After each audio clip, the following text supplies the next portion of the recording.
लोकसभा चुनाव का रण जारी है। पहले और दूसरे चरण के लिए मतदान संपन्न हो चुका है। अब तीसरे चरण के लिए 7 मई को वोटिंग होनी है।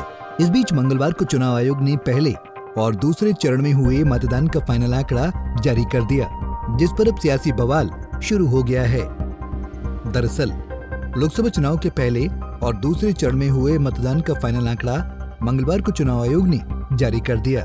इस आंकड़े के मुताबिक पहले चरण में 66.14 और दूसरे चरण में 66.71% मतदान हुआ है। पहले चरण में 102 सीटों पर मतदान करने वालों में 66.22% पुरुष और 66.07% महिला मतदाता शामिल रहे, जबकि थर्ड जेंडर के रजिस्टर्ड वोटरों में से 31.32% ने मतदान किया। चुनाव आयोग के मुताबिक 2019 में पहले चरण में तकरीबन 69.43% मतदान हुआ था।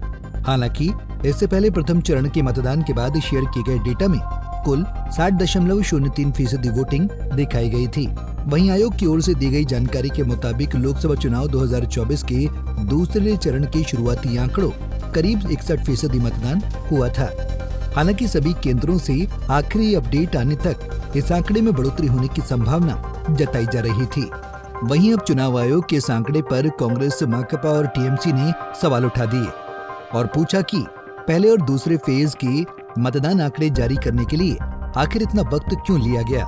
टीएमसी नेता डेरेक ओब्रायन ने ट्वीट किया और लिखा कि सेकेंड फेज के खत्म होने के 4 दिन बाद फाइनल डेटा जारी किया। चुनाव आयोग द्वारा 4 दिन पहले जारी किए गए आंकड़ों में 5.75% की बढ़ोतरी हुई है। क्या ये नॉर्मल है या फिर कुछ मिस कर रहा हूँ। वहीं सीपीआईएम के नेता सीताराम येचुरी ने सोशल मीडिया प्लेटफॉर्म एक्स पर लिखा और कहा कि एसीआई के पहले 2 चरणों में मतदान का आंकड़ा शुरुआती आंकड़ों से काफी ज्यादा है। हर संसदीय क्षेत्र में मतदाताओं की पूरी संख्या क्यों नहीं बताई जाती। जब तक ये आंकड़ा पता न चले, आंकड़ा बेकार है। आयोग के आंकड़ों पर विवाद यही नहीं रुका। कांग्रेस पार्टी के नेता जयराम रमेश ने भी सवाल खड़े किए और पूछा कि ऐसा पहली बार हो रहा है कि पहले चरण के मतदान के 11 दिन बाद और दूसरे चरण के 4 दिन बाद भी चुनाव आयोग ने मतदान प्रतिशत का अंतिम डेटा जारी नहीं किया है। पहले चुनाव आयोग मतदान के तुरंत बाद या 24 घंटों के भीतर मतदान प्रतिशत का अंतिम डेटा जारी करता था। चुनाव आयोग की वेबसाइट पर केवल अनुमानित रुझान आंकड़े ही उपलब्ध हैं। इस देरी का कारण क्या है?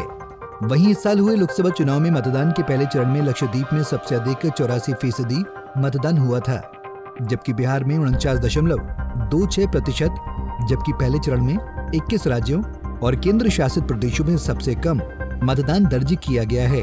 अगले दूसरे चरण के मतदान की बात की जाए तो मणिपुर में सबसे अधिक 84.85% मतदान हुआ, जबकि उत्तर प्रदेश में सबसे कम 55.19% मतदान हुआ।